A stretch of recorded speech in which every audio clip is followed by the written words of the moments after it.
Esta es una producción de Grupo Fórmula.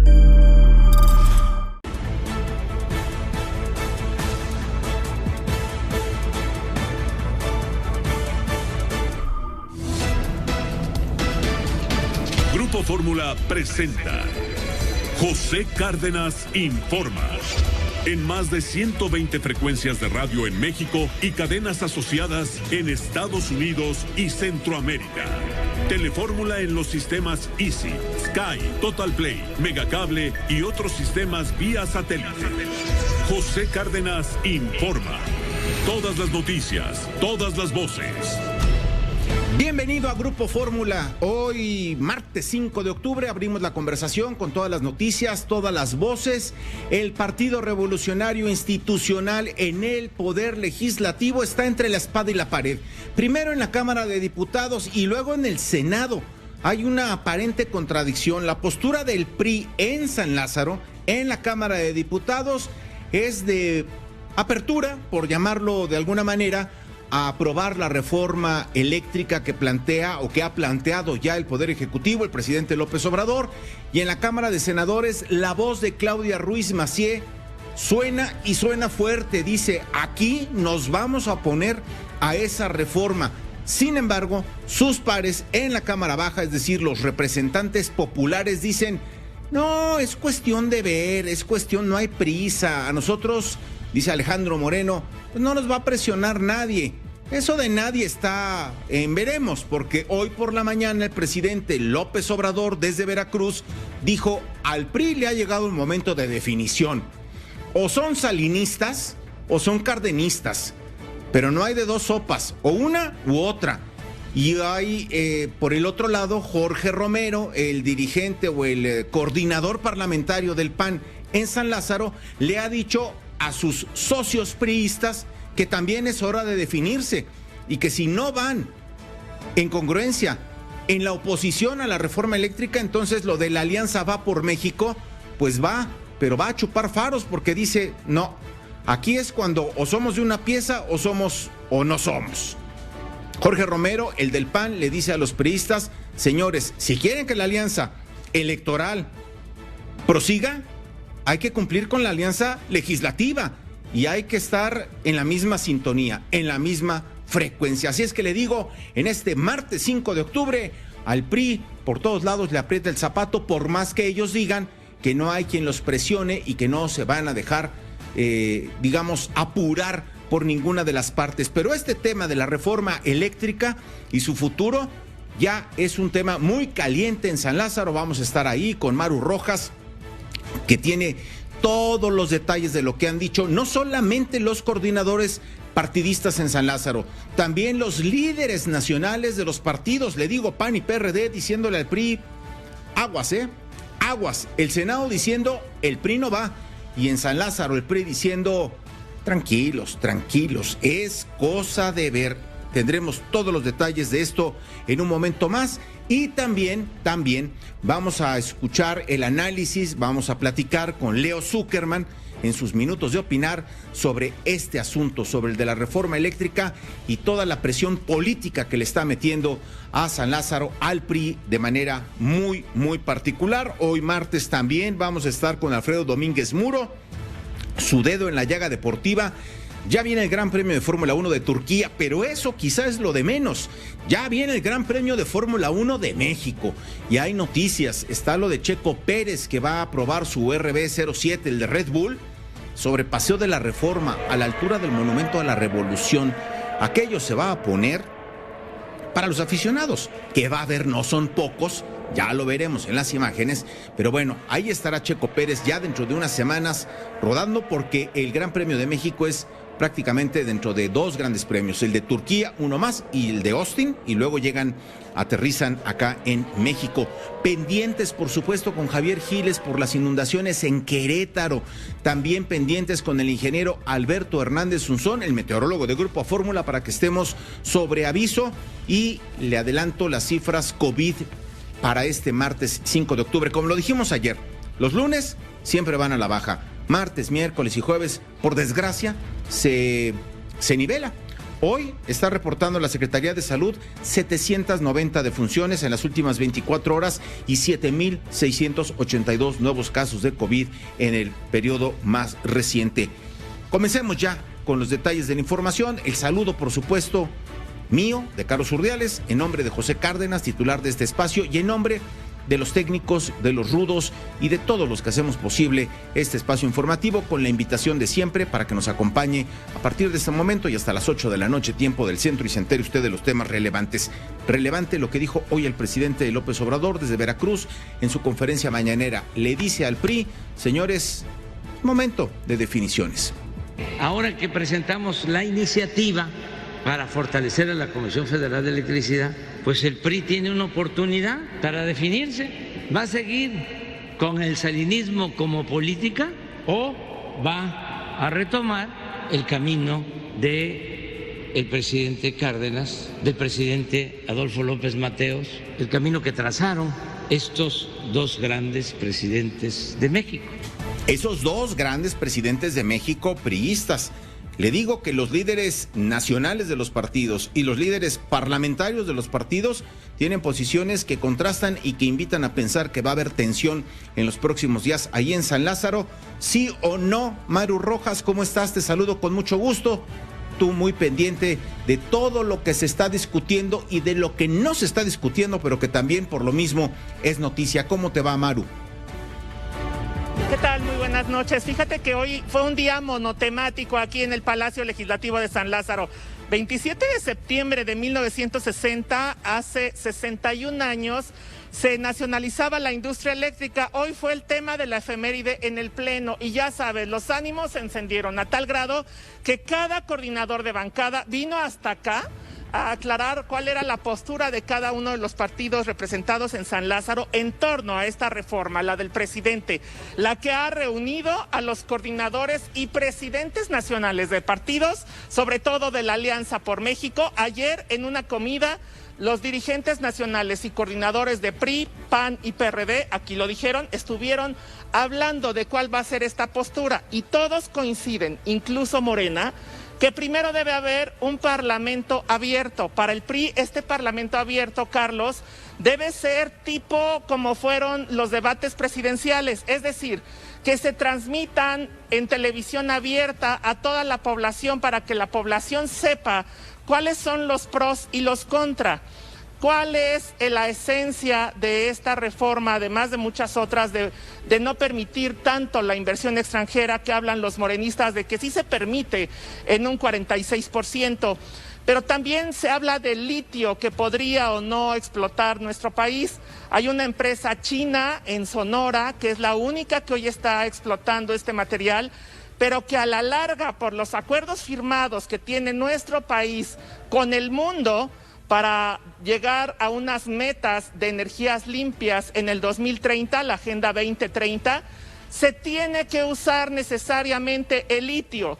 Es el material de todas las energías limpias, de las pilas, incluso para los automóviles, que ya en su mayoría tendrán que ser eléctricos.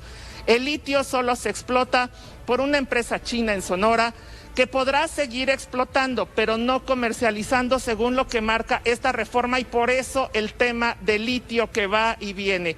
Bueno, pues hoy, 61 años en la efeméride de la nacionalización de la industria eléctrica, y también afuera, a 7 días de cumplirse 12 años de la extinción de Luz y Fuerza del Centro, 10,000 ex sindicalizados del SME cerraron Congreso de la Unión en todos sus carriles de sur a norte para decir que a partir de hoy inician las movilizaciones en todo el país para defender la reforma energética del presidente. Esto es, están con el presidente y van a hacer movilizaciones en todo el país hasta que esta reforma no se apruebe. Desde que inició la pandemia no habíamos tenido movilizaciones, es decir, marchas o plantones aquí en San Lázaro. Hoy te puedo decir que los panistas dicen que si el PRI no va en contra de esta reforma, no hay alianza para las próximas elecciones. Así lo dijo Jorge Romero. Y nosotros creemos que solo se es alianza cuando se tienen hechos de actuar como alianza. Cuando se sustenta en los hechos actuar como alianza. Así es que no me voy a adelantar, Si en los hechos vamos a funcionar como alianza legislativa, entonces en los hechos seguiremos funcionando como alianza legislativa y electoral. Y por ergo, si la situación es distinta, distinto será también el resultado. ¿A quién beneficia esta reforma? A decir de Gabriel Cuadri, ex candidato a la presidencia, pero también sabe de química, a una sola persona, así lo dijo. Es una verdadera puñalada a la espalda de la nación. Es una iniciativa que pretende la estatización, que pretende la reconstrucción monopólica, que pretende darle todo el poder a una sola persona, al director de la Comisión Federal de Electricidad.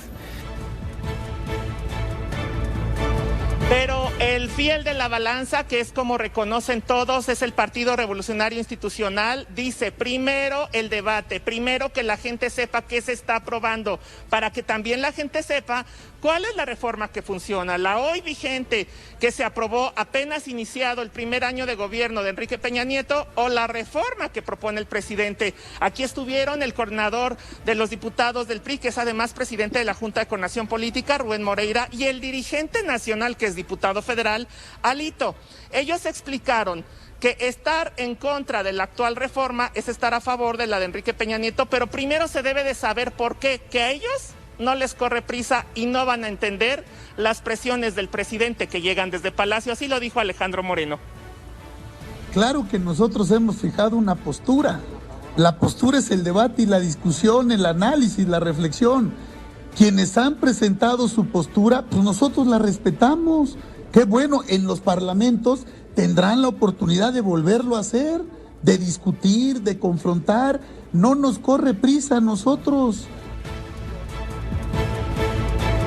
Y bueno, Rubén Moreira también fijó postura y dijo, el debate va, pero no un debate como cualquier parlamento abierto de los que ya hemos visto, un debate que, te digo, se ha televisado por todas las cadenas nacionales, tipo lo que era un debate a la presidencia. Así lo dijo el exgobernador de Coahuila. Nosotros somos el partido más importante, tan es así que aquí están ustedes. Sí, si no estarían entrevistando a los otros. Nosotros sabremos qué decidir, pero vuelvo a lo anterior. Nosotros queremos que se dé el debate. ¿Lo que se decidió hace unos años era lo correcto o es lo correcto de ahora? Y que vengan esos actores y digan aquí públicamente lo que a su interés convenga, pero que sea público. ¿Por qué no funcionaron otros parlamentos? Pues muy sencillo, porque no había confronta, eran horas y horas de escuchar el mismo tema. Ignacio Mier le dice al presidente que nos vayamos por partes, porque primero debe ser este debate. Incluso, ¿quién es el único que decía por partes? Jack, el descuartizador, así lo dijo.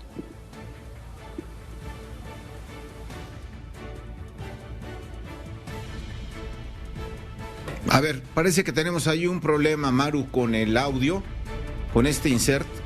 Y te quiero preguntar, Maru Rojas, también hubo manifestación afuera de San Lázaro. El Sindicato Mexicano de Electricistas también levantando la mano y ejerciendo su derecho de expresión y de presión, el extinto SME. Maru. Sí, 10,000 personas estuvieron cerrando los accesos del Congreso de la Unión. Esto fue un caos y no veíamos desde el inicio de la pandemia una manifestación de este tamaño, con tarimas, con bocinas grandes. Estaban bien financiados, incluso entre los lemas era no vamos a parar hasta que sea aprobada la reforma energética del presidente. Ellos vienen en apoyo total y absoluto a Andrés Manuel López Obrador y advierten que esta es la primera de muchas manifestaciones para que se apruebe esta reforma. Así es que los bloqueos van a estar a la orden del día. 10,000 de los ex sindicalizados del SME están a 7 días de que el próximo 12 de octubre se cumplan los 12 años de la extinción por decreto en el periodo de Felipe Calderón de la Compañía de Luz y Fuerza del Centro. Por eso te decía que hoy fue un tema de únicamente energía, que claro, también hubo una discusión ahí en la instalación de la Comisión de Hacienda que tendrá que preparar la ley de ingresos. Y bueno, pues hoy tanto el coordinador de los diputados de Morena como Luis Enrique Cházaro, que es el coordinador de los diputados del PRD, reconocieron que ayer estuvieron juntos las dirigencias nacionales de PRI, PAN, PRD, hablando de este tema, presidentes nacionales de partido y coordinadores para llegar al acuerdo, que primero va un parlamento abierto que quieren hacer magno, como si fuera un debate presidencial, Carlos. Muy bien, pues muchas gracias, Maru, muy completo el reporte, estamos pendientes, monotemático como dices tú, por lo menos el arranque también en la jerarquización de la información en esta emisión aquí en Grupo Fórmula. Gracias, Maru Rojas. Nos vamos con Israel Aldave porque en el Senado el contraste, en el Senado de la República, Claudia Ruiz Massieu diciendo aquí no va esa reforma eléctrica que pretende, que busca el titular del Ejecutivo, el presidente López Obrador, con su iniciativa. Israel Aldave, te saludo y te escuchamos.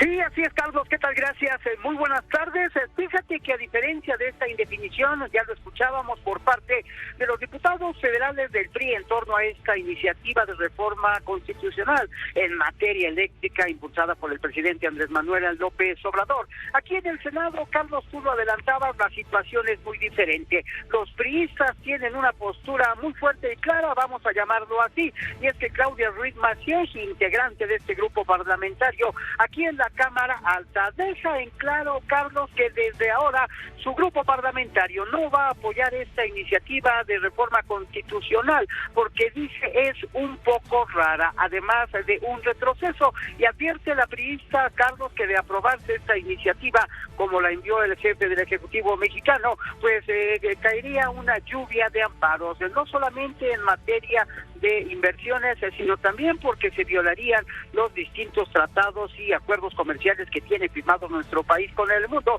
entre ellos el TEMEC con los Estados Unidos y Canadá. También advierte que habría apagones, pero sobre todo se estaría afectando de manera grave los bolsillos de todos los mexicanos. Por ello afirma la priista, Carlos, que ellos pues no van a acompañar esta iniciativa. Aquí sus palabras. No es una ley que nosotros podemos respaldar así. Creo que deberíamos estar hablando cómo generar desarrollo y cómo generar empleo y cómo darle mayor calidad de vida a las familias de México y no hacer planteamientos que van haciendo justamente todo lo contrario. Nosotros es una posición que hemos, y es un debate que dimos también cuando se debatió aquí la ley de industria eléctrica.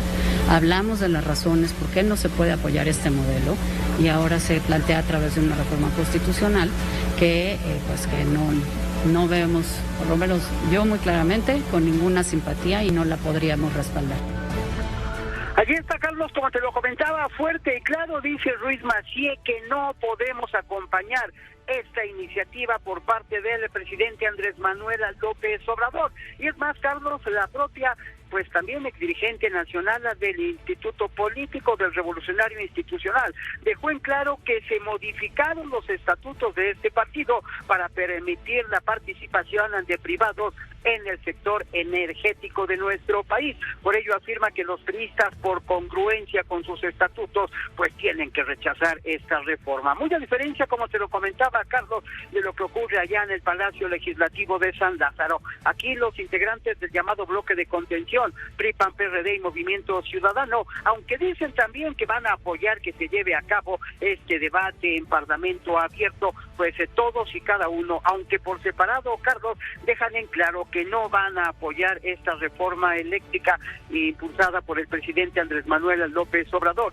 y que le da, ellos también lo han reconocido, pues mucho poder al actual director de la CFE, Manuel Bartlett, el poder de la discrecionalidad para entregar precisamente los contratos a los particulares. Panistas, priistas, perredistas y emesistas coinciden, Carlos, en que simple y sencillamente no pasará, y con esto pues Morena y aliados políticos no tienen los votos necesarios, la mayoría calificada para poder sacar adelante este cambio que propone el gobierno de la autollamada Cuarta Transformación. No recuerdo, Israel, así de bote pronto, no recuerdo un contraste tan marcado entre las posiciones de un mismo partido, en este caso del PRI, en la Cámara de Diputados y en el Senado de la República, pero como ya lo detallas tú, el de hoy es un alto contraste. Mientras en diputados hay toda la ambigüedad que huele a primor, en el Senado hay una posición clara, al menos por parte de Claudia Ruiz Massieu, que tiene una representatividad importante en el interior de esa bancada que está compuesta por 12 senadores del PRI allá en la Cámara de Senadores. Así es que estamos pendientes. Gracias, Israel.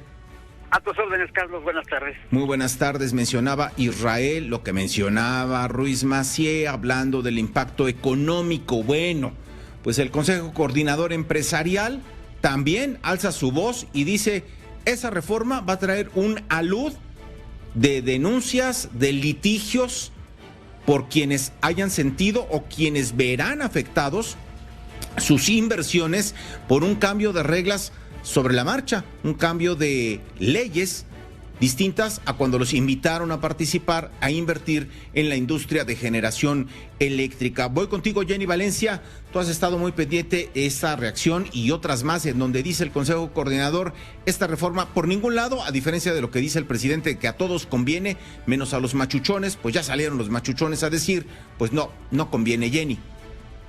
Hola, ¿qué tal, Carlos? ¿Cómo estás? Muy buenas tardes. Comentarte que las 12 organizaciones que conforman el Consejo Coordinador Empresarial, el cual preside Carlos Salazar Lomelín, advirtieron que de aprobarse la reforma eléctrica, el tema llegaría al Poder Judicial. Los privados recurrirían al amparo, toda vez que los inversionistas tienen comprometidos en contratos 44 mil millones de dólares. Y las personas se van a amparar. Lo han hecho en el pasado, cuando los intereses privados se ven afectados, se buscan los amparos como cualquier persona lo hace. Se amparan los privados que ven afectados sus intereses. El presidente de la Asociación Nacional de Tiendas de Autoservicio y Departamentales, Vicente Yáñez, alertó que con esta reforma se elevarían las tarifas eléctricas, así como los precios de los productos y alimentos. Los apagones estarían a la orden del día. Nos preocupa mucho pues toda la parte de Estado de Derecho, certidumbre, inversiones, tratados que estaríamos violando, de libre comercio, TEMEC y demás, todos los temas de medio ambiente, de finanzas públicas, de competitividad, de impacto en pérdida de empleo, pero necesariamente algo que tenemos que ver es que todo incremento en costos se vira a precios y lo vamos a pagar los consumidores. Eso es algo inevitable. En tanto que el presidente de la Canacintra, Enoc Castellanos, afirmó que esta iniciativa viola la Constitución, pues ninguna ley puede ser retroactiva como pretenden hacerlo con esta reforma que cancela los contratos previamente contraídos. Factores de servicio que tienen las plantas de Comisión Federal de Electricidad nos pondría en riesgos reales de apagones. La consecuencia de eliminar al regulador pues es volver a cerrar el mercado. Nosotros seríamos los que pagaríamos sobreprecios, perdiendo competitividad, siendo que estamos absolutamente en desacuerdo en que se puedan hacer retroactivas la cancelación de contratos entre privados y que nos obliguen a adquirir energía a precios mayores. Y bueno, comentarte que el sector empresarial anticipó conflictos con sus socios comerciales Estados Unidos y Canadá, pues dicha reforma viola varios artículos del TEMEC, así como otros acuerdos internacionales, además de que estrangularía las finanzas públicas y afectaría el crecimiento económico del país. Por ello es que exhortan a los legisladores a dialogar y tomar la mejor decisión a favor de México y no de intereses particulares, políticos y partidistas. Ese es el reporte que te tengo esta tarde, Carlos. Gracias, Jenny, que te vaya muy bien. Nosotros hacemos una pausa, 6:24, no se vaya. Ya está aquí el maestro Leo Zuckerman y va a analizar todo este tema que, insisto, abre varios frentes interesantes a los ojos de la información, del periodismo, estas posturas del PRI, y también abre un abanico de posibilidades. ¿Qué es lo que realmente va a terminar por hacer el PRI? Acompañar la reforma eléctrica, la contrarreforma eléctrica a la de Peña Nieto, que el PRI votó hace 7 años, 2014. ¿O va a ir en contra de lo que dice el presidente y mantiene la alianza con el PAN, con el PRD y se diferencia? Es decir, aquí hay un tema de suyo importante. El presidente, como quiera que sea, pues la juega de alguna manera a la segura, diciendo: yo la propongo, digan lo que digan, si no la aprueban, allá ellos. Si la aprueban, pues bien, porque es en lo que yo estoy convencido que debe ocurrir. Hay argumentos que van a ser analizados, por supuesto, por Leo Zuckerman y los compartimos después de la pausa. José Cárdenas informa. Todas las noticias, todas las voces. Y el dinero no está buscando dónde se acomoda. Leo Zuckerman. Maestro, ¿cómo estás? Ya estamos al aire. Ya estamos al aire. ¿Cómo estás, Carlos? Sí, somos aquí. Ya estamos al aire. Pero es que estábamos hablando muy sabroso de esto. Estabas tú tocando un tema que me parece fundamental. Hay dos filones, dos vetas a través de las cuales analizar y tratar de comprender lo que estamos discutiendo, lo que está discutiendo el país, lo que están discutiendo los diputados, los partidos políticos, los senadores, la reforma eléctrica. Pero decías tú, hay dos grandes vetas. Una, la política. Correcto. Que ahorita la analizas, y otra, la económica, que después también ahorita la analizas. Pues, ¿por cuál quieres empezar? Vamos política. a empezar, si quieres, por la política. Mira, es muy interesante lo que está haciendo el presidente López Obrador, que yo lo veo. ¿Te acuerdas cuando hace una semana yo decía que el presidente está en 4 pistas políticas? Y una de las pistas políticas era la del primor, la de tratar de dividir al PRI para que el PRI se saliera de la alianza opositora con el PAN y se acercara más bien a Morena. Bueno, pues esta iniciativa exactamente está diseñada para esto, porque le va a obligar, Carlos, al PRI a definirse. Y efectivamente tiene razón el presidente cuando dice va a tener el PRI que decidir con qué tipo de modelo se van, si con el modelo nacionalista revolucionario de Cárdenas o de López Mateos o el modelo neoliberal de Carlos Salinas.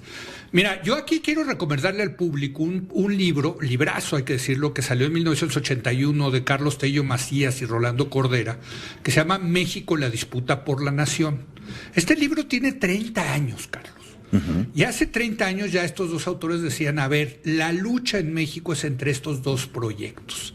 El proyecto de apertura, modernización de la economía a través de la economía de mercado, sobre todo integrándose a Estados Unidos, que es el llamado, digamos, vamos a ponerlo así, proyecto neoliberal, o el proyecto del nacionalismo revolucionario con una economía con más intervención del Estado, dándole prioridad a los capitales privados, sobre todo, y también los estatales, seguir el proyecto de la Revolución Mexicana, y ese proyecto le llamaban ellos el proyecto nacionalista.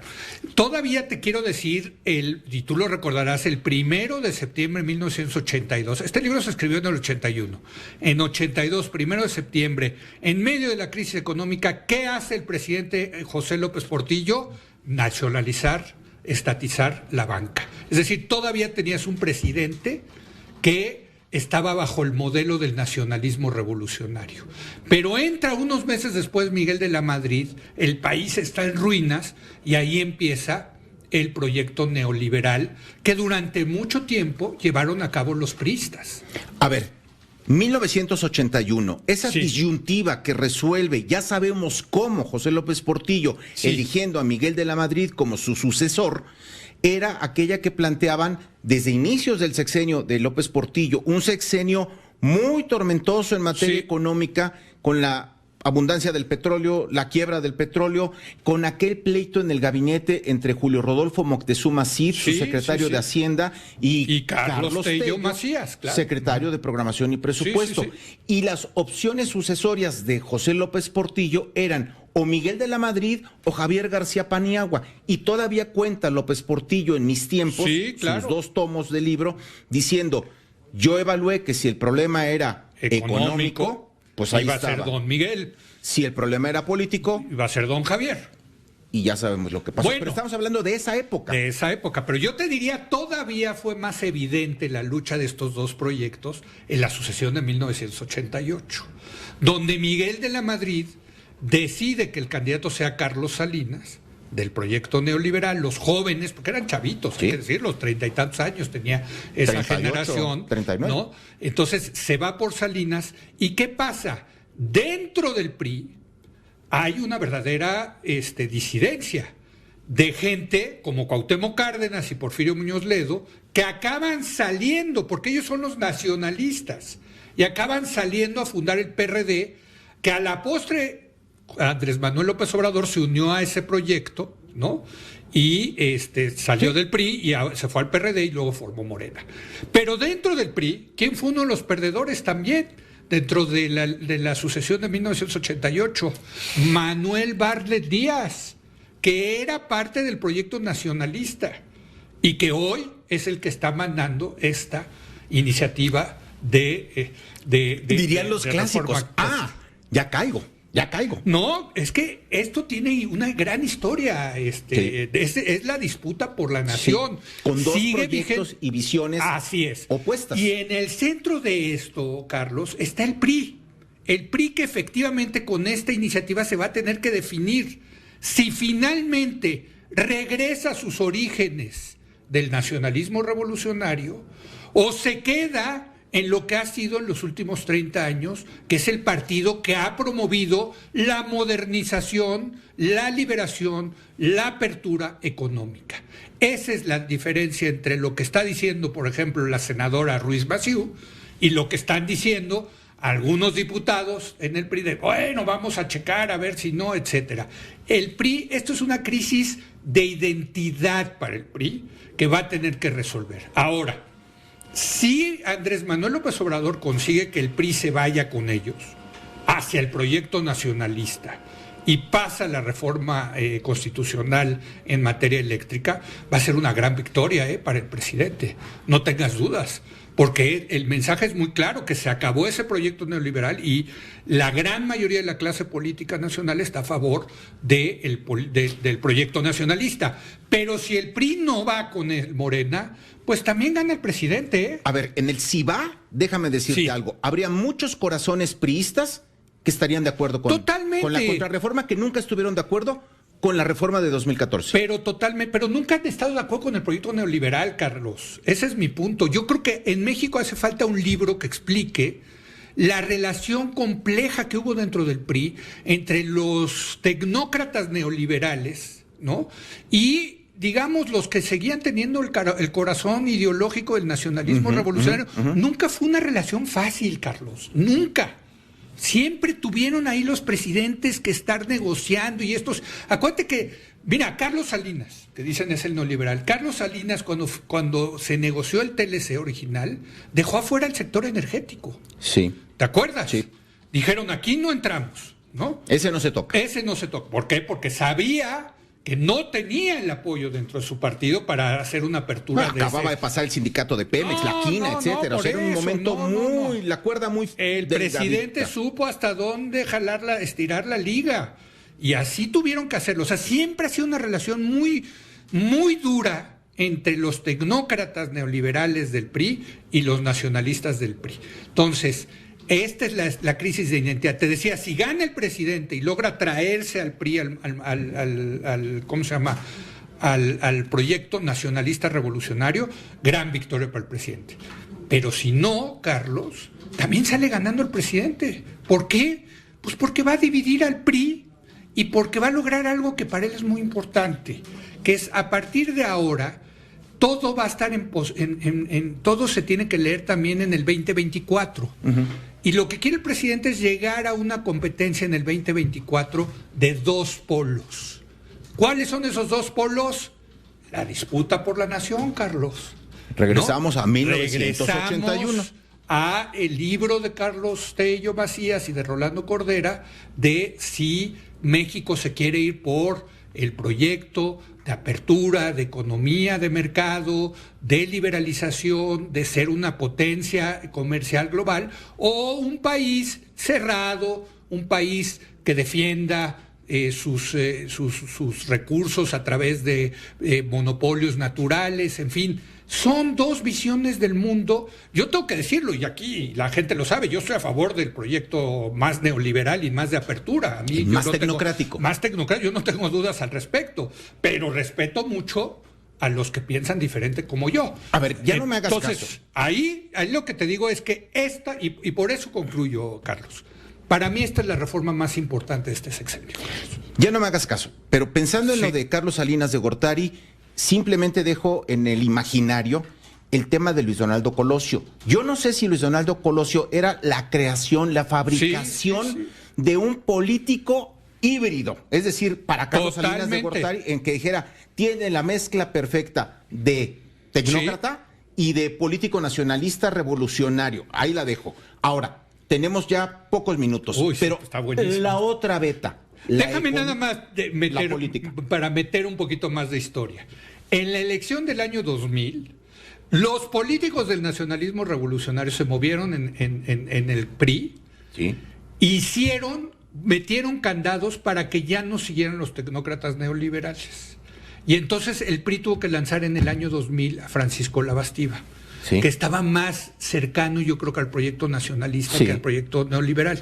Y dejaron fuera, por ejemplo, a gente como Gurría, que era más del ala de la tecnocracia neoliberal. Para que veas que ha estado presente en el PRI durante todos estos años. Cerramos la parte, entre comillas, tiene mucha tela de donde cortar, la beta política. Ahora, muy rápido, Leo, la beta económica de la reforma. No, bueno, aquí podríamos realmente, no exagero, pasarnos horas examinando esta iniciativa, pero yo nada más quisiera tocar un tema, que es a mí el que más me preocupa, que es, quieren poner un artículo transitorio en la Constitución que cancelaría los permisos y los contratos que ya se dieron para la generación de electricidad.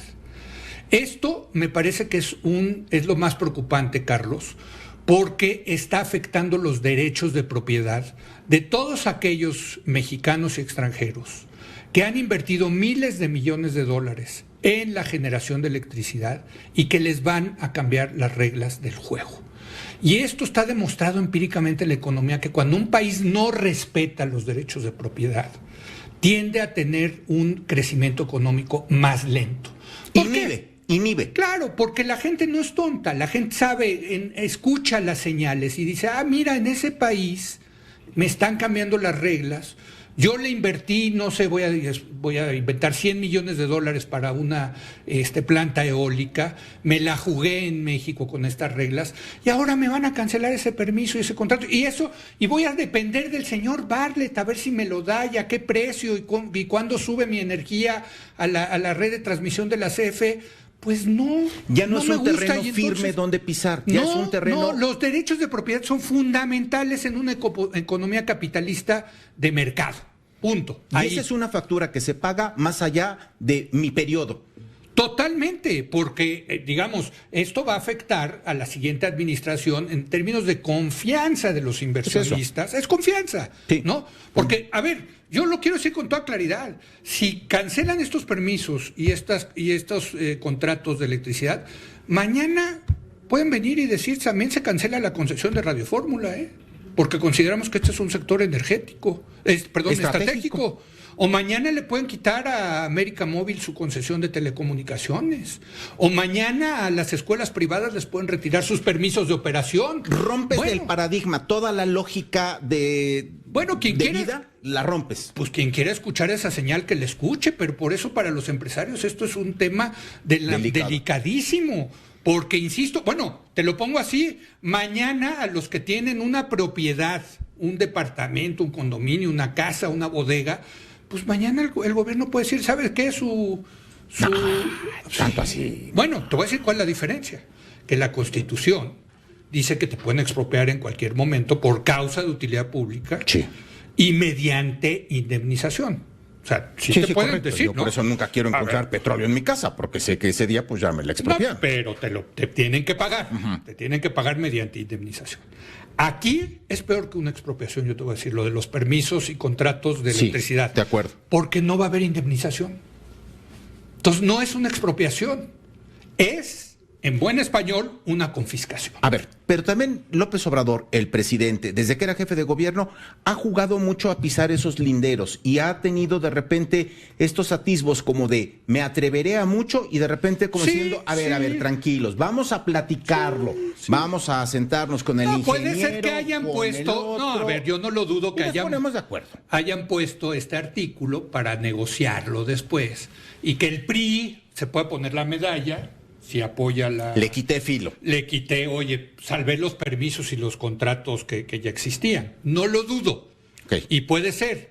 Pero la sola intención, Carlos, de ponerlo ahí, me parece que manda una señal muy ominosa de un gobierno que no quiere respetar los derechos de propiedad. Y termino diciéndote, yo lo estuve revisando para mi artículo de mañana en Excelsior sobre eso. Todavía en febrero y en marzo el presidente López Obrador decía, vamos a respetar los contratos ya firmados. Y se refería tanto a los eléctricos como a la industria petrolera. Todavía lo decía. Se echó para atrás, Se echó para atrás con esta iniciativa. Entonces, ¿qué señal está mandando? Mira, yo creo que la reacción no ha sido tan devastadora para los mercados en México, porque los mercados están descontando que esto no va a pasar. De acuerdo. Entonces, pero la sola mención, híjole. Ya está. Realmente, para todos aquellos que creemos en la economía de mercado, cuidado con estas cosas, Carlos. Cuidado. Muchas gracias, Leo. Gracias, Carlos. Pausa, volvemos.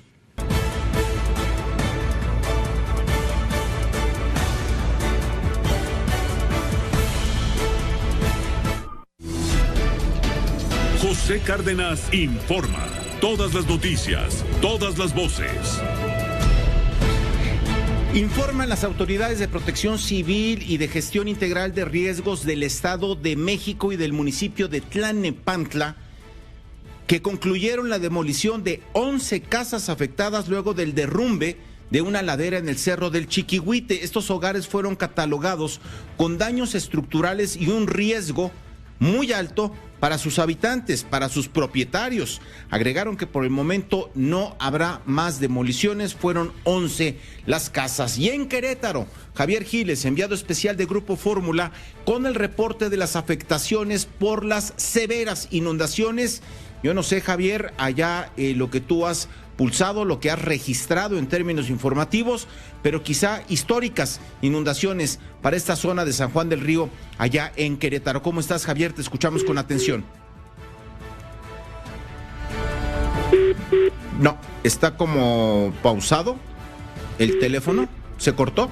Entonces, yo lo oigo como que estuviera en espera la línea. Intentamos recuperar a Javier Giles, pero le digo que el pronóstico de lluvia en regiones del Estado de México y de Querétaro para esta semana no le ha caído bien a cientos de habitantes de los municipios de San Juan del Río y de Tequisquiapan, que resultaron afectados por las inundaciones que provocaron el desborde del río San Juan. Ahí ha estado el equipo de Grupo Fórmula, las imágenes las estamos mostrando en la pantalla de Telefórmula.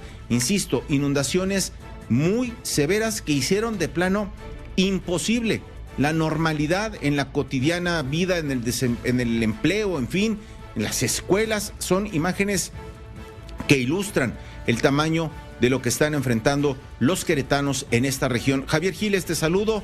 Ahora sí te escuchamos. ¿Qué tal, Carlos? Te saludo con mucho gusto y aquí algo preocupado. Fíjate que estamos viendo en las imágenes de Telefórmula la presa El Centenario ha incrementado este desfogue que está cayendo pues prácticamente desde el pasado fin de semana. Ahorita tiene un poco más de potencia y hay preocupación por vecinos de la zona centro de Tequisquiapan, en donde hemos venido informando.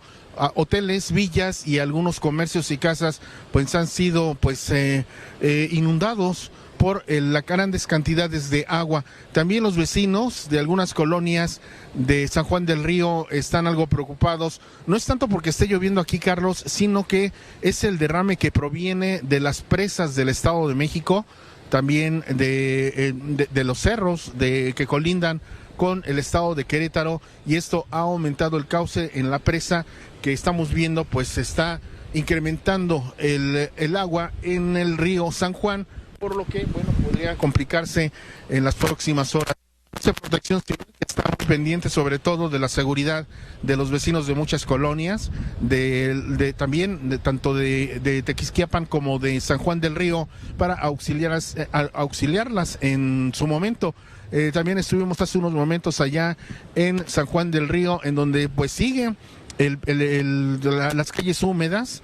Las casas apenas están sacando del lodo, los restos de agua. Sin embargo, pues algo preocupados por cómo se está incrementando el cauce en el río San Juan, pero también en las presas aledañas como la Loma del Toro y la del Centenario, que están hasta el tope, y pues puede ocurrir algún desbordamiento en las próximas horas aquí en el estado de Querétaro, en algunos municipios. Parte de lo que sucede en estos momentos aquí desde Tequisquiapan. Carlos. Reporte Javier Giles, que te vaya muy bien, enviado especial de Grupo Fórmula. Y ahora vamos con nuestro meteorólogo, con el ingeniero Alberto Hernández Unzón, muy pendiente y sobre todo muy bien informado, para que estemos igual de lo que nos espera en las próximas horas en materia de clima. ¿Cómo estás, Alberto?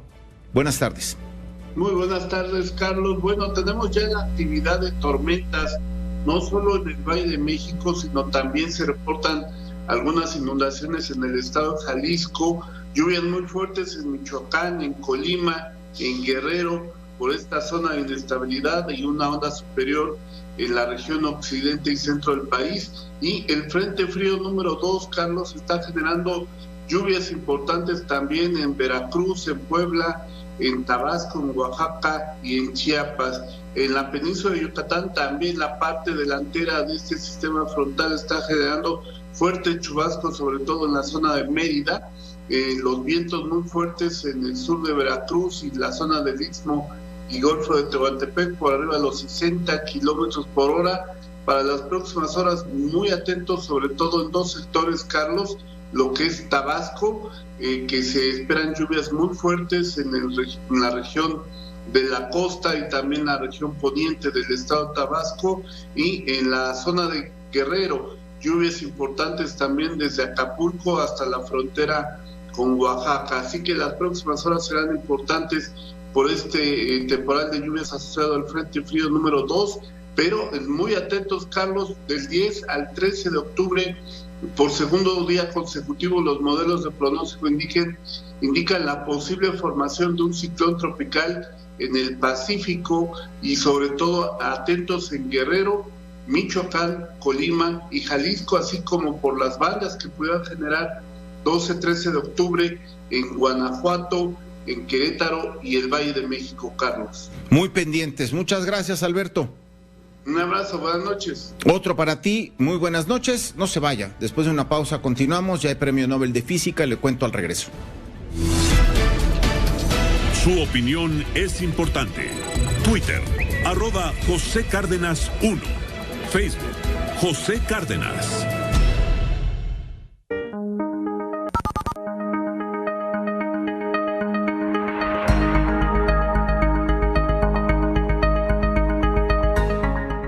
¿Escuchas bien o te resulta difícil oír con claridad? ¿La dificultad para oír de tu ser querido te causa angustia y complica su relación? Si tú, un familiar o amigo tienen problemas para oír, necesitan MicroEar, el nuevo y revolucionario amplificador de sonido que ha comprobado su efectividad para aumentar los sonidos que son difíciles de oír en la vida diaria. Cuando me puse MicroEar la primera vez, no podía creer lo ligero que es y el sonido era tan claro. Otras opciones que había probado antes tenían mucho ruido de fondo y me costaba trabajo oír a la persona con la que hablaba. Ahora eso quedó en el pasado. MicroEar me regresó los sonidos de juventud al oído. Es como si mi audición hubiera aumentado por 30. La tecnología de amplificación de sonido de MicroEar te permite escuchar sonidos grandes y pequeños a muchos metros de distancia. Cuando usé MicroEar por primera vez empecé a oír cosas que no escuchaba hacía mucho tiempo. Hasta oí el refrigerador funcionando. Fue increíble. Este revolucionario amplificador auditivo es muy discreto, así que casi nadie notará que lo usas. Además, es recargable. MicroEar siempre estará ahí para ti. Te sorprenderá la claridad con la que oirás cada sonido. Escucharás cosas que no podías notar antes. Y lo mejor de todo es que no tendrás que gastar miles de pesos porque MicroEar es muy económico. Levanta el teléfono y consigue MicroEar ahora mismo, al precio más justo del mercado. Para que puedas compartir los beneficios con un ser querido, por solo 1,299 pesos adicionales a tu compra, te vamos a mandar 2 amplificadores más. Por solo 1,299 pesos más, un ser querido podrá volver a escuchar fuerte y claro. Y al pagar con tarjeta te regalamos el estuche rígido de protección y también incluiremos las almohadillas. Pregunta por la opción a meses sin intereses. Y para que te animes, si llamas en los próximos 10 minutos, te ofrecemos un tercer par de MicroEar con 40% de descuento adicional. ¡Llama ya!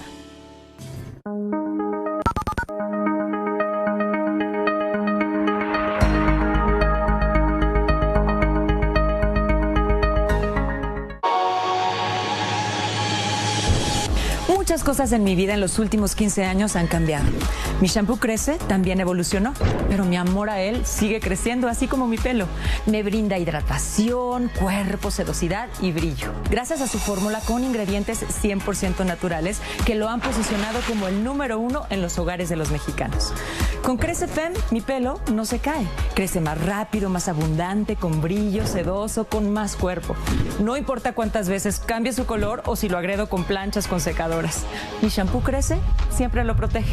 Crece Femme es para las mujeres que quieren tener un pelo sano, que crezca más rápido y abundante.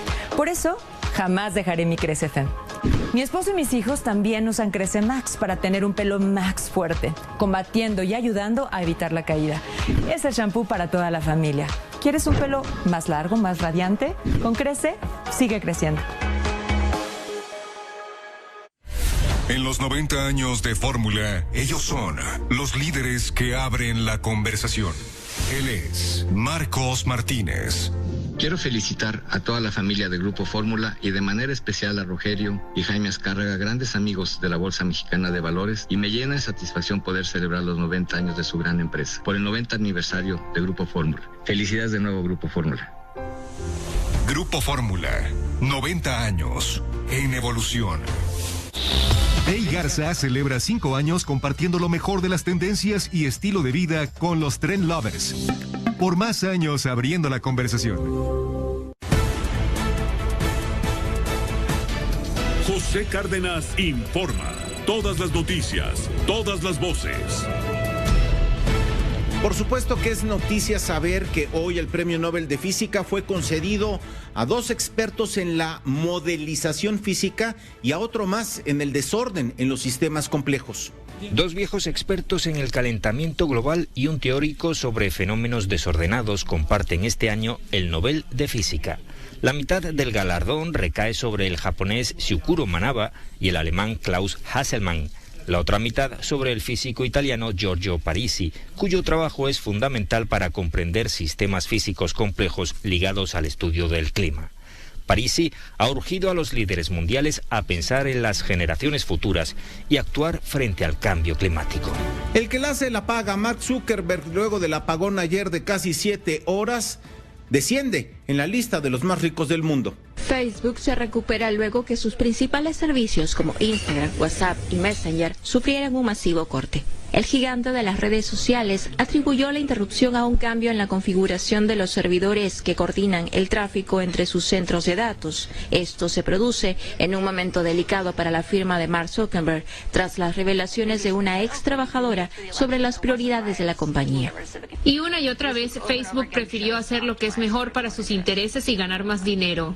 La falla global en las aplicaciones de Facebook representó para Zuckerberg un golpe financiero. El patrimonio del CEO cayó en $7.000 millones frente al día anterior, esto por la masiva venta de acciones en la bolsa que evidenció una reducción del 5% en el valor total de la empresa. Mal comienzo de semana, pero no para sus rivales. El servicio de mensajería Telegram se convirtió en la aplicación gratuita más descargada, mientras que a Twitter migraron usuarios para expresar su frustración por la falla que los desconectó de sus contactos o herramientas de negocio. El Papa Francisco se disculpa por 330,000 abusos sexuales en la iglesia francesa.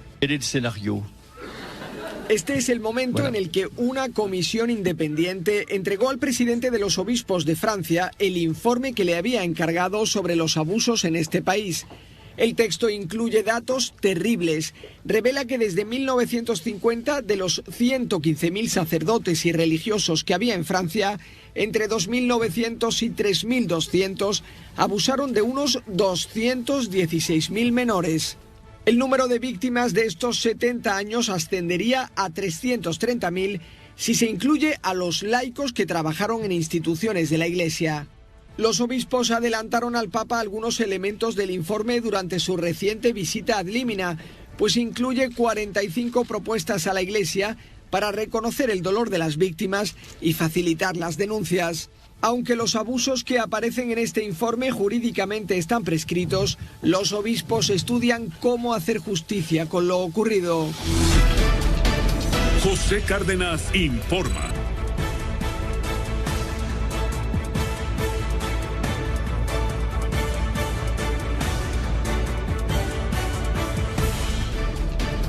José Cárdenas informa.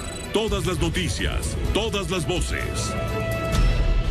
Vamos con Juan Antonio Jiménez, tiene mucha información el día de hoy. Juan Antonio, comencemos porque temprano dos trabajadores del CONACYT, dos científicos que han estado en este foro consultivo técnico del CONACYT señalados dentro del bloque de 31 científicos sospechosos, según el propio CONACYT y según la Fiscalía General de la República, tenían audiencia y esta fue aplazada. Cuéntanos, Juan Antonio, ¿cómo estás? Gracias, un placer saludarte, Carlos. La Fiscalía General de la República giró los primeros citatorios para académicos del Consejo Nacional de Ciencia y Tecnología, quienes deberán acudir a la Fiscalía Especializada en Materia de Delincuencia Organizada con el fin de darles a conocer la carpeta de investigación que se inició por el presunto desvío de 244 millones de pesos a través del Foro Consultivo Científico y Tecnológico. Sin embargo, para este martes estaban citados Mónica Ramírez Bernal, licenciada en Matemáticas Aplicadas por el ITAM y maestra en Gerencia Pública por el CIDE, y Rafael Pando Cerón, exdirector de Planeación Tecnológica del CONACYT.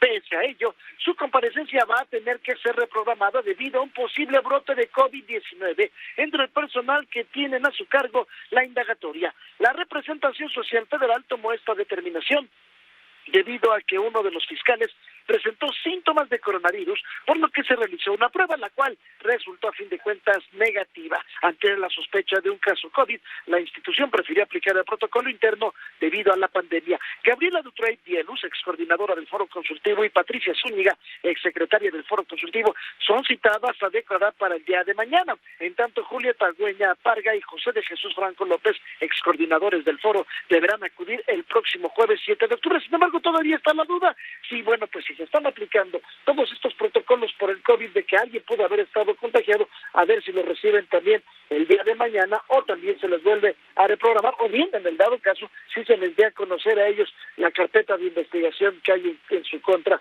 por estos delitos. Así que todavía está en suspenso, Carlos, esta situación que viven aquí en la Fiscalía General de la República los 31 académicos. Correcto, Juan Antonio. Carlos Cabal Peniche obtuvo una suspensión contra su orden de captura por parte de un juez. ¿Qué significa esto, Juan Antonio? Bueno, pues en ese sentido, el juez tercero del Distrito de Amparo en materia penal, Octavio Mejía Ojeda, le otorgó la suspensión definitiva a Carlos Cabal Peniche, quien cuenta con una orden de aprehensión por el delito de fraude genérico. El empresario ahora tiene que pagar una garantía de 50,000 pesos para que la medida cautelar surta efecto. De acuerdo con la indagatoria de la Fiscalía Capitalina, Cabal Peniche y su esposa Teresa Pacini obtuvieron más de 600 millones de pesos para poder comprar un grupo radiofónico. De acuerdo con la carpeta judicial, en junio del 2020, Carlos Cabal, su esposa y Alejandra del Valle participaron en reuniones en las oficinas del Primero, que se localiza en la colonia Bosques de las Lomas, y los empresarios supuestamente engañaron a funcionarios de la empresa Crédito Real de Arrendamiento para el otorgamiento del crédito por la cantidad de 695 millones de pesos, y derivado de estas negociaciones para convencer a esta empresa de otorgar el crédito, y presentaron avalúos con sobreprecio y exhibieron distintos documentos que hicieron creer que estos eran verdaderamente solventes, Carlos. Muchas gracias, Juan Antonio.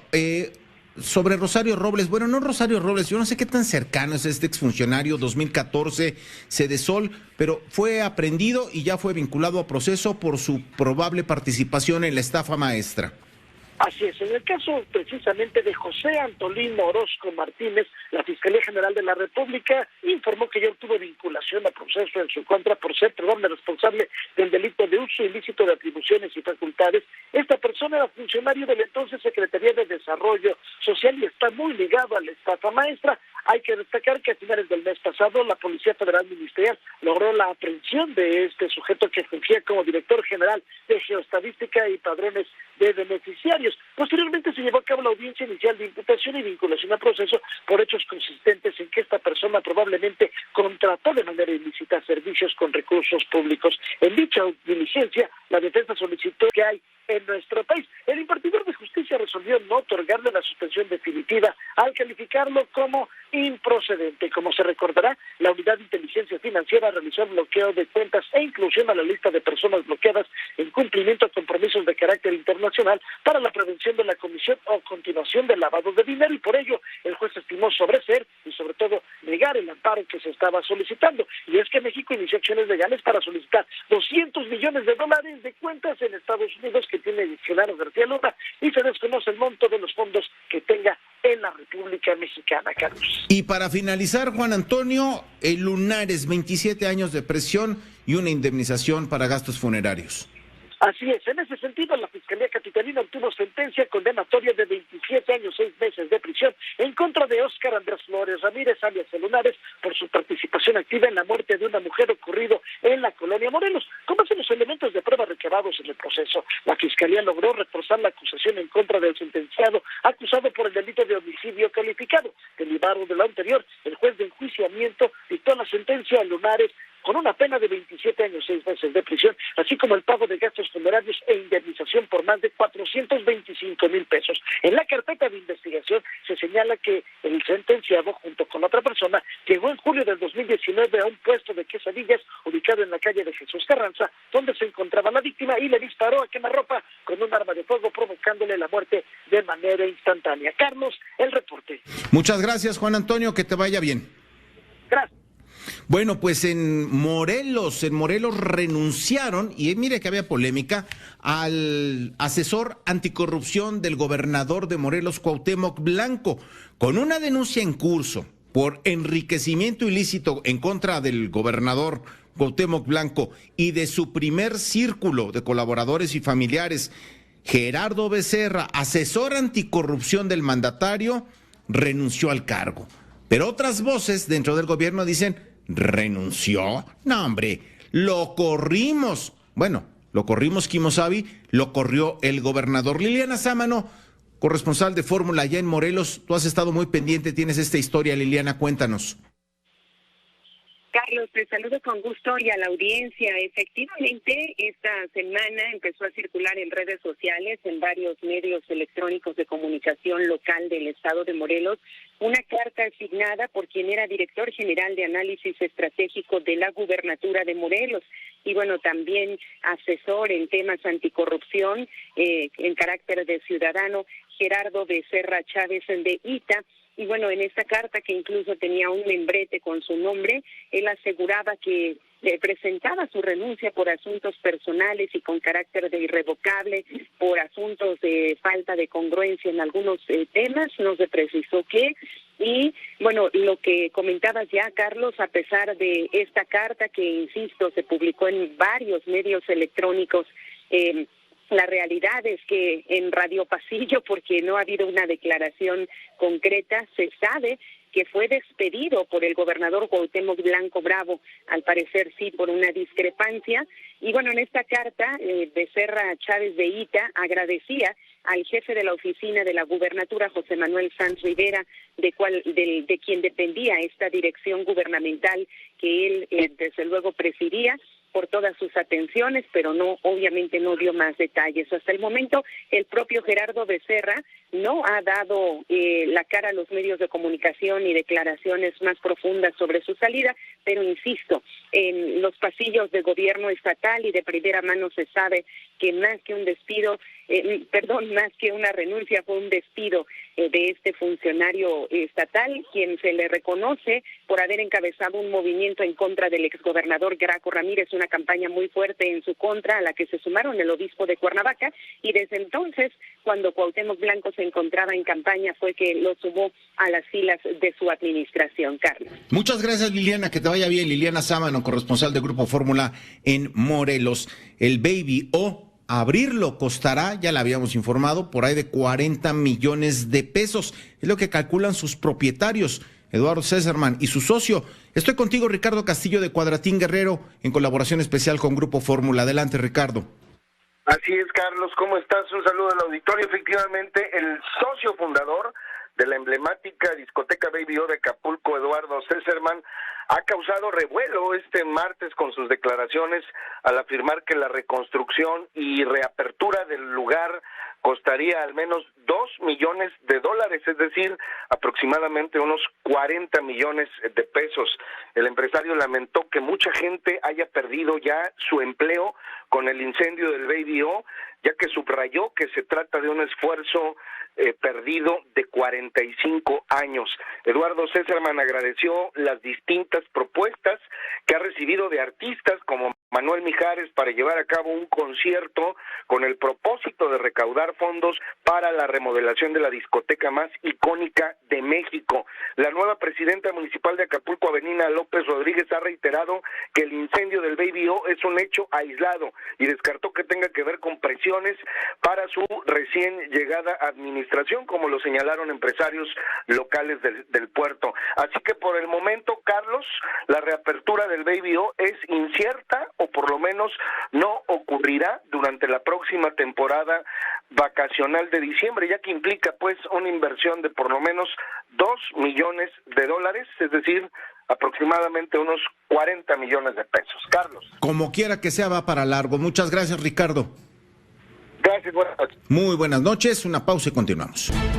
¿Qué cosas han ocurrido alrededor de la ceremonia para la entrega, una ceremonia solemne en el Senado de la República, para la entrega de la medalla Belisario Domínguez el próximo 7 de octubre? El presidente López Obrador dijo: yo no voy a ir porque la senadora Lili Téllez, no voy a permitir que se maltrate la investidura presidencial. Y esto generó cualquier cantidad de reacciones. Dicen los priistas, panistas, perredistas: cara, ya se les olvidó lo que hacía Laida Sansores, lo que hace Gerardo Fernández Noroña, lo que hacen tantos que hoy están preocupados por el respeto, por un tratamiento impoluto a la investidura presidencial, cuando Laida Sansores frente a Enrique Peña Nieto fue no grosera, sino lo que le sigue, la hoy gobernadora de Campeche. Y entonces el presidente se sostiene. Otros dicen que el presidente utiliza el pretexto de Lili Téllez, de la amenaza de Lili Téllez, para no sacarse la foto con Ricardo Monreal en este asunto del lenguaje metaverbal, ¿no? Las imágenes de la mano levantada a Claudia Sheinbaum a no aparecer en una fotografía al lado de Ricardo Monreal, el que insiste estará ahí sí o sí, por las buenas o por las buenas, dice Monreal. Y otros más dicen: caramba, presidente, Lili Téllez, la propia Lili Téllez ha salido a decir: tranquilo, presidente, no se preocupe, pues si no voy a hacer nada que usted no haya hecho en alguna otra ocasión, aquí habrá respeto, aquí lo trataremos como se merece y párele usted de contar. Pero el que no esté el presidente es un asunto importante, por eso también hay senadores que exhortan al presidente a que reconsidere, a que le garanticen que habrá un tratamiento republicano a su investidura, pero que vaya, que asista a la entrega de esta medalla Belisario Domínguez, que como bien ya sabe usted, este año será para la legisladora Ifigenia Martínez y postmortem al neurocirujano Manuel Velasco Suárez. Pero hay noticias desde el Senado. Israel Aldave, te vuelvo a saludar y te escuchamos. Sí, así es, Carlos, ¿qué tal? Gracias, muy buenas noches de nueva cuenta, y vaya que han sucedido cosas, tú muy bien lo señalas, en torno a esta entrega de la medalla de honor Belisario Domínguez, programada para el próximo jueves. Tú muy bien lo señalabas, Carlos, una de ellas será para la profesora Ifigenia Martínez, actual senadora de Morena, por su contribución a la democracia de nuestro país, otra al médico neurocirujano Manuel Velasco, y también, fíjate, Carlos, que se va a entregar, pues en este que ya sin duda es una entrega de este reconocimiento, el máximo que entrega el Estado mexicano a mexicanos distinguidos, pues es justamente esta que se tenía pendiente desde el año pasado a todo el personal médico y de salud que libró la batalla en la primera línea en contra del COVID-19. Sin embargo, pues Carlos, como todavía no se tiene previsto quién vaya a recoger a nombre de los doctores y enfermeras de nuestro país esta presea, pues esta va a continuar resguardada por el Senado de la República. República. Ni en eso se han podido poner de acuerdo los legisladores de la República. Y fíjate, Carlos, tú muy bien lo señalabas, este acuerdo hoy aprobado por unanimidad entre el Pleno del Senado de la República se dio luego de un muy rígido debate entre los legisladores de Morena y del Partido Acción Nacional, en donde se dijeron de todo. Por supuesto, el tema central fue esta decisión del jefe del Ejecutivo mexicano de no acudir a esta sesión solemne, a donde pues cada año asiste como invitado de honor. La senadora de Morena, Antares Vázquez, pues se fue con todo en contra de la panista Lili Telles, a quien se responsabiliza de que el presidente López Obrador no acuda al Senado de la República. Así sus palabras. La aludida senadora ahora víctima, es una traidora. Traicionó al pueblo de Sonora, traicionó a sus electores y traiciona al presidente de la República, que la trajo a este Senado, por cierto, porque el escaño se lo debe al presidente al que ella amenazó públicamente. Y esta señora senadora pretendía empañar una sesión solemne con una amenaza de un vacío, de una estupidez tremenda. En respuesta, la panista Xóchitl Gálvez, por supuesto, defendió a su compañera de bancada Lili Telles, quien hay que recordarlo, Carlos, ha sido amenazada, tanto ella como su hijo, en las redes sociales, y también les recordó a los de Morena, antes periodistas, cómo se comportaban con los expresidentes Felipe Calderón y Enrique Peña Nieto. Ahora parece que ustedes quisieran tener una oposición a modo. ¿No se acuerdan cuando entraban en caballo al Congreso de la Unión en San Lázaro? ¿No se acuerdan cuando Laida Sansores sacaba su megáfono e insultaba con groserías a los funcionarios públicos? Claro que se acuerdan, pero ya se les olvidó, porque ahora están en el gobierno y prefieren no reconocer los errores. Hay mujeres a las que se nos resbala. A mí los tweets no me preocupan, no me quitan el sueño, tengo una piel súper dura, estoy acostumbrada a esto. Pero que amenacen a tu hijo, que amenacen de muerte a tu hijo de 15 años, ¿ustedes creen que es justo eso? Y así, Carlos, ante el nivel de debate, pues quien tuvo que sacar la banderita blanca de la paz fue el líder de los morenistas, Ricardo Monreal, quien les pidió a los legisladores de todos los grupos parlamentarios elevar el nivel del debate. Nosotros los llamamos a la cordura, al PAN, los llamamos a la prudencia, los llamamos a la sensatez. Que se escuche bien, senadores del PAN y senadoras del PAN, no avalamos ninguna amenaza contra ningún legislador, ni legisladora. Entonces, no hagamos debates falsos y respetemos la institución del presidente de la República, la investidura de la figura presidencial. Nosotros no vamos a aceptar que en este recinto se aproveche una inasistencia para descalificar nuevamente al presidente de la República. Pues así, Carlos, parte de este debate rígido, como te lo comentaba, este día en el marco de la sesión del Senado de la República. Ya todo listo para que el próximo jueves, sin la presencia del presidente Andrés Manuel López Obrador, se lleve a cabo esta sesión solemne en la antigua casona de Jicotencatl, en el centro histórico de la ciudad, en punto de las 11 de la mañana, Carlos. Y que cada quien saque sus conclusiones y le dé la lectura que mejor le plazca.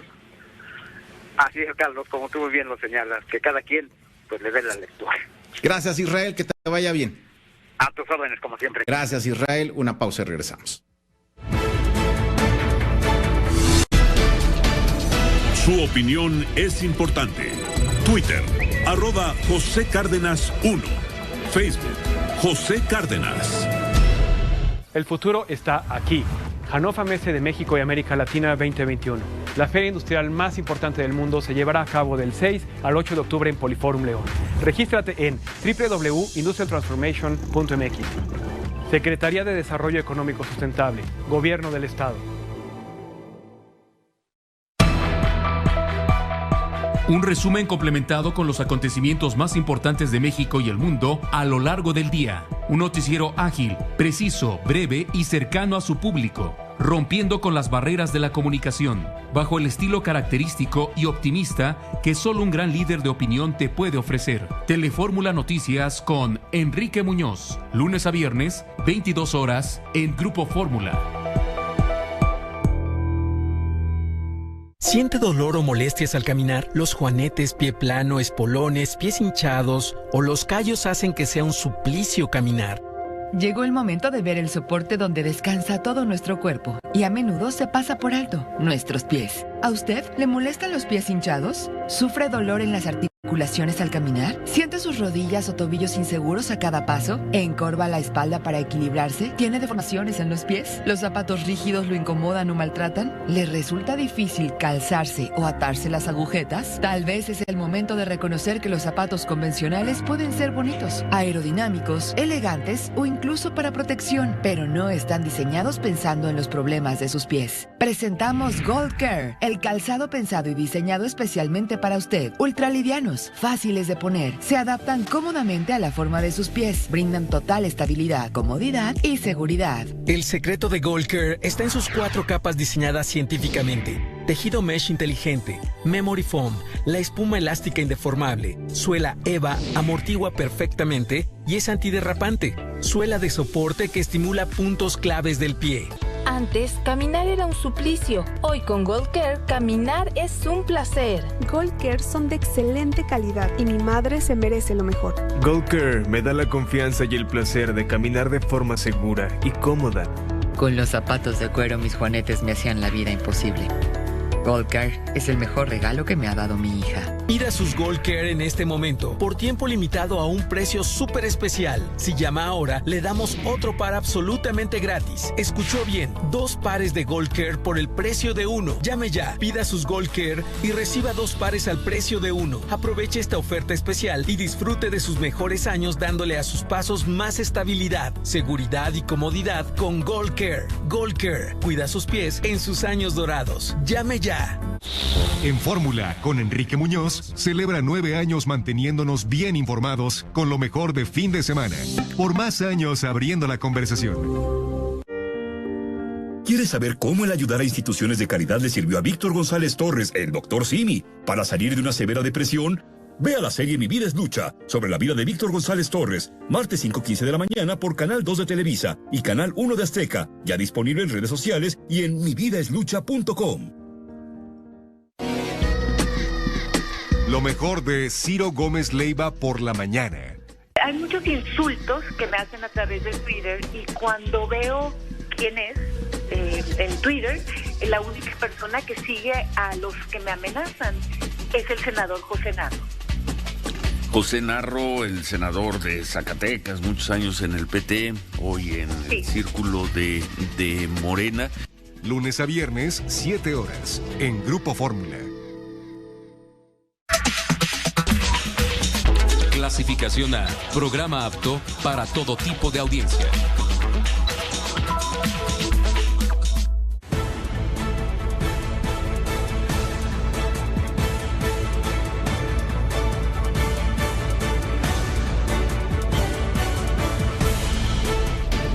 José Cárdenas informa. Todas las noticias, todas las voces. ¿Ha sido exitoso el regreso a clases en materia de salud, de control pandémico? ¿Han sido efectivas las medidas y los protocolos sanitarios para hacer que los alumnos, los maestros, la comunidad escolar sea, haya vuelto bien a clases? Pero la pregunta quizá primera es, ¿y en verdad han vuelto? Porque de casos cercanos que yo conozco, hay quienes pues no terminan de regresar. Regresan una semana no, 2 no, una sí, sistemas híbridos, pero no optativos, sino impuestos, de tal forma que no terminan de volver a clases, y en otros lugares sí, pero el porcentaje de asistencia también abre signos de interrogación. La nueva normalidad del regreso a clases presenciales en educación básica en Sonora, tanto en escuelas públicas como privadas, ya está haciendo estragos. Esto dice la Secretaría de Salud de Sonora, 350 casos positivos de COVID-19 en alumnos menores de 15 años de edad. A un mes de regreso a clases en Baja California, en Tijuana, los alumnos aumentan su presencia en las aulas lentamente en medio de visiones encontradas por parte de padres y profesores sobre los riesgos que aún puede entrañar la pandemia. A un mes de regreso a clases sigue la desconfianza, han vuelto solo el 30%. Esto lo dice o lo citan la nota a la doctora Alma Maldonado, investigadora del Departamento de Investigaciones Educativas del CINVESTAB, que es el Centro de Investigación y de Estudios Avanzados del Instituto Politécnico Nacional, a quien saludo en la línea de Grupo Fórmula, agradeciendo mucho su buena disposición. Doctora Alma Maldonado, ¿cómo está? Muy buenas noches. Hola, Carlos, muy buenas noches, muchas gracias por el espacio. ¿Podemos ser categóricos? ¿Podemos decir es un éxito, es un fracaso o hay que verlo en contextos y en circunstancias muy específicas a lo largo y ancho del país?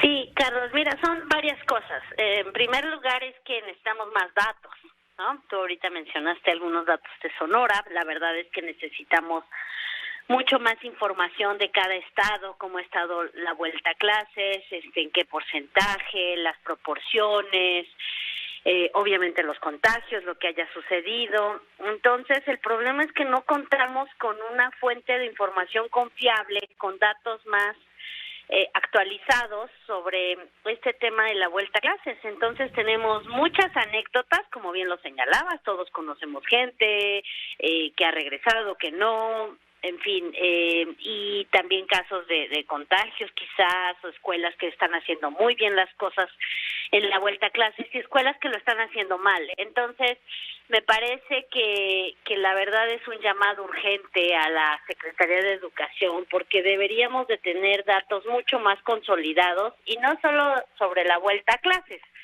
sino sobre el otro gran problema que significa el posible abandono y también el posible rezago educativo que pueda existir o que está afectando a los estudiantes de distintos niveles, porque recordemos que estamos hablando de escuelas de todo tipo, desde doctora, escolar hasta profesional. Superior.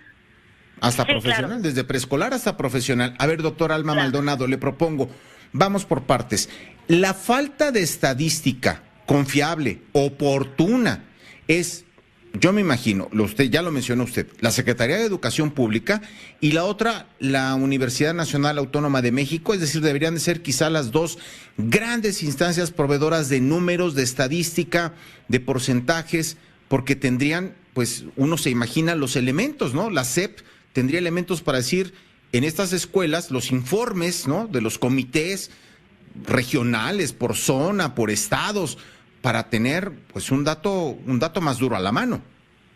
Bueno, en realidad tendría que ser la SEP, o sea, realmente la responsable de la educación pública y privada, porque es responsable de ambas, es la Secretaría de Educación, que además, recordemos, está cumpliendo 100 años, que pasaron sin pena ni gloria, desafortunadamente. Y bueno, la UNAM y cualquier otra institución de educación superior tendría que ofrecer sus propios datos, cosa que han hecho muchas instituciones, sobre cómo ha ido, por ejemplo, la educación en línea o qué ha pasado con el rezago y el posible abandono, pero eso es más bien responsabilidad de cada institución de educación superior.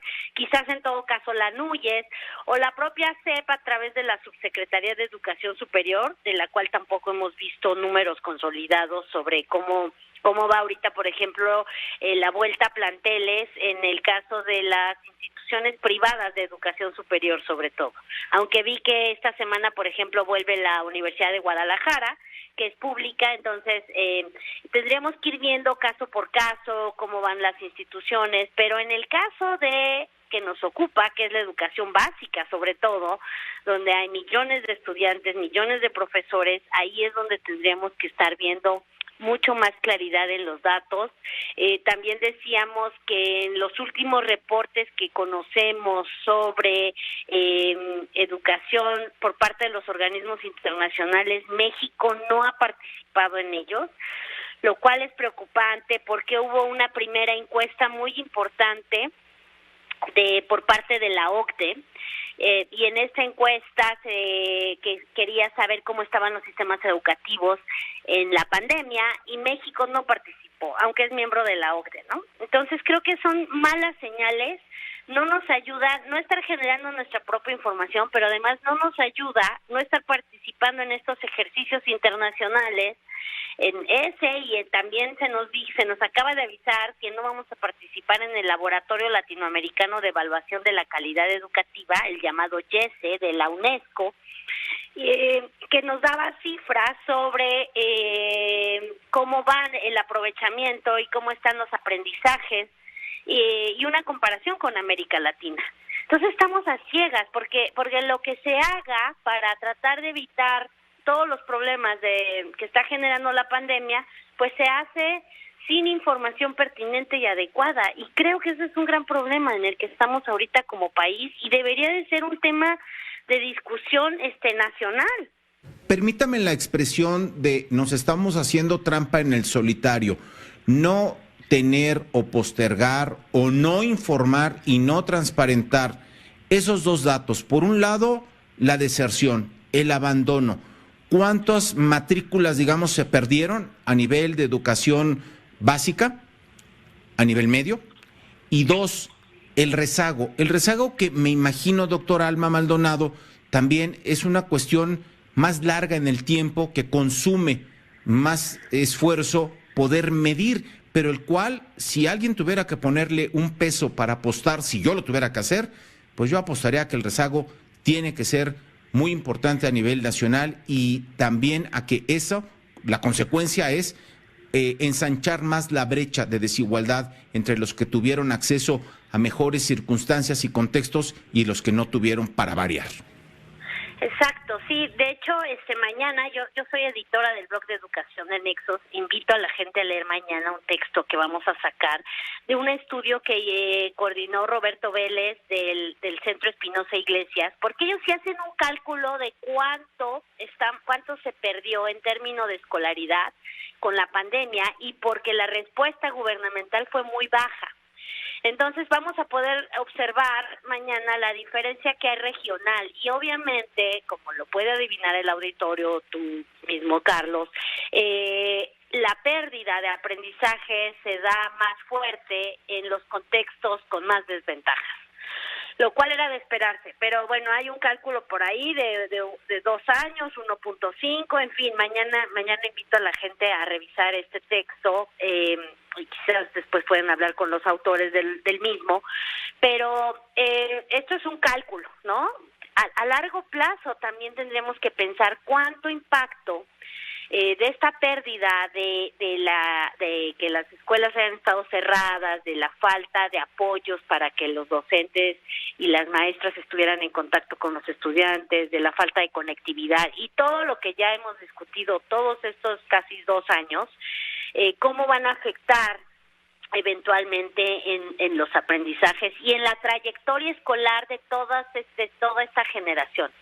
Entonces sí se entiende el por qué se cerraron las escuelas. Obviamente nos tomó una situación por sorpresa a todos, la pandemia fue una emergencia, no se pueden arriesgar la vida y la salud de las personas, pero tampoco hubo una respuesta como se hubiera esperado para un tema tan importante como es la educación. Entonces, en efecto, esto pasó, y además no tenemos los datos sobre que seguramente sí tiene la Secretaría. Sí, dime, Carlos. Doctora, ¿es posible, viendo hacia adelante, vamos a asumir que hay estudios a nivel global, a nivel nacional, que determinan más o menos posible medir cómo fue el rezago y el costo que implicó la pandemia?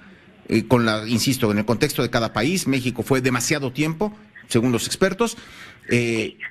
¿Se puede recuperar? Es decir, ¿pueden existir programas para que lo perdido en el primer y segundo año de primaria se trate de recuperar antes de concluir la educación primaria, antes de sexto, para los que perdieron primero de secundaria, sexto de primaria, para tercero de secundaria, hayan logrado reforzar? ¿Implicaría un cambio, una revisión de todos los programas de estudio de la educación básica, media y superior?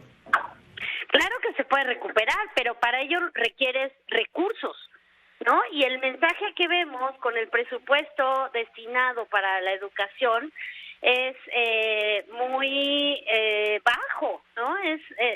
Nos manda el mensaje contrario, ¿no? Que no vamos a invertir suficientes recursos porque ahorita tendrías que estar pensando en como lo dices, en programas compensatorios, en atención prioritaria a las y los estudiantes en situación de posible abandono o inclusive los que abandonaron, irlos a buscar. O sea, el Estado tendría que estar teniendo una serie de programas emergentes para responder a todos estos problemas. O, por ejemplo, meternos en una discusión muy importante sobre cuáles sí son contenidos clave que ahora tienen que centrarse las profesoras y los profesores y ir dejando otros de lado, pero en lugar de eso nos metimos a hacer unos libros de texto nuevos que realmente no era urgente en este momento, a menos que se revisaran los contenidos, y eso no pasó. Entonces, cuando vemos cuáles son las estrategias y las medidas que se están tomando, no responden a este sentido de emergencia que deberíamos estar teniendo en materia educativa. Creo que es muy preocupante y creo que en este sentido pues se lamenta mucho que no haya esta visión de que ahorita la educación tendría que ser prioridad, que tendríamos que estar invirtiendo todos los recursos necesarios, esto obviamente desde el principio de la pandemia, pero bueno, ya que estamos aquí, a partir de ahora, sí. Pero bueno, tampoco vemos esto. Sí, que no parece ser prioritario. Para cerrar, le pido muy breve, doctora Alma Maldonado, la factura se paga a largo plazo, ¿no?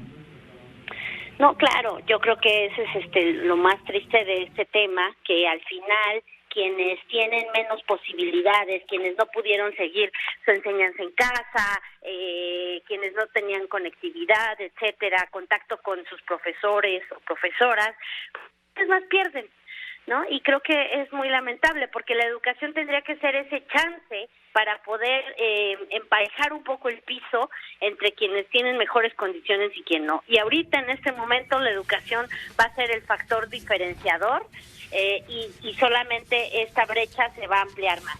Es muy lamentable. Esa anhelada movilidad social, la oportunidad de la movilidad social, ¿no? Exacto, esa oportunidad que debería de dar la educación, pues en este momento está significando más una barrera, desafortunadamente, si seguimos así. Muchas gracias, doctora Alma Maldonado, por su buena disposición para con este espacio. La doctora Alma Maldonado gracias, Carlos, a ti. Al contrario, doctora, que le vaya muy bien. Ella es investigadora del Departamento de Investigaciones Educativas del CINVESTAP, que es el Centro de Investigación y de Estudios Avanzados del Instituto Politécnico Nacional. Vaya tema, y yo insisto, la factura no se paga dentro de 1, dentro de 2, sino para el resto de la posibilidad de desarrollo de cada vida tocada por este tema. Una pausa y volvemos.